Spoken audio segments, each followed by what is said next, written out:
Guys, welcome to Castroller movie media. ഇന്ന് ഇവിടെ പറയാൻ പോകുന്നത് ഗുഡ് സ്റ്റഡി എന്ന സിനിമയുടെ റിവ്യൂ ആണ്. പടത്തിൽ അഭിനയിച്ചിരിക്കുന്നത് സഞ്ജയ് ദത്ത്, രവീന ടണ്ടൻ, ഉഷാൽ കുമാർ, പാർത്ത് സാംദാൻ എന്നിവരൊക്കെയാണ് സിനിമയിൽ അഭിനയിച്ചിരുന്ന. പടം കണ്ടു ചോദിച്ചാൽ ഒരു മിനിറ്റ്.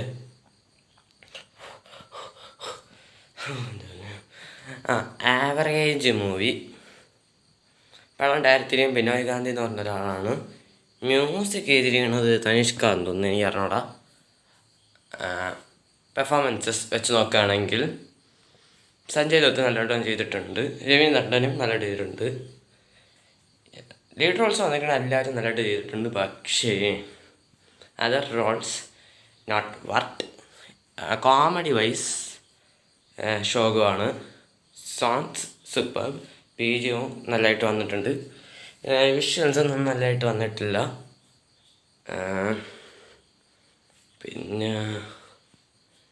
പിന്നെ ഒരു ഫ്ലാഷ് ബാക്ക് കാണിച്ചിട്ടുണ്ട്, ആ ഫ്ലാഷ് ബാക്ക് വർക്കായിട്ടില്ല. പിന്നെ ക്ലൈമാക്സ് ശോകമാണ്. പിന്നെ സ്റ്റോറി വൈസ് ശോകമാണ്. സ്ക്രീൻ പ്ലേ കൊള്ളാം, ബട്ട് സ്റ്റോറി ശോകം.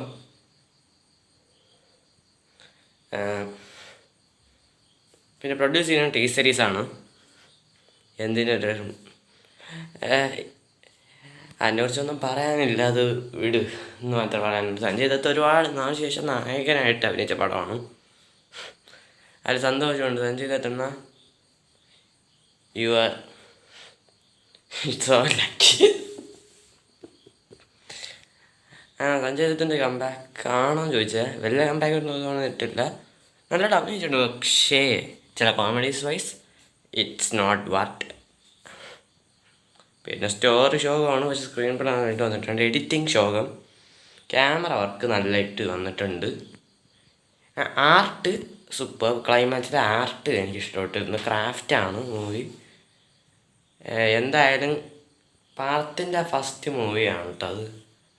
എന്താ ഇനിയും സീരിയൽ ചെയ്തിട്ടുണ്ടായിരുന്നവരാണ് ചെറുക്കൻ.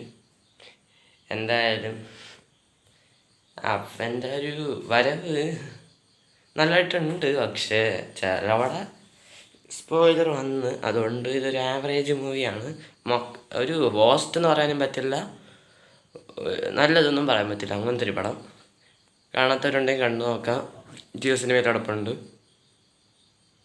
എന്ന് പറഞ്ഞുകൊണ്ട് അവസാനിപ്പിക്കുന്നു. അപ്പോൾ ടാറ്റ, ബൈ ബൈ, ഡെൽറ്റ വസ്കസ്.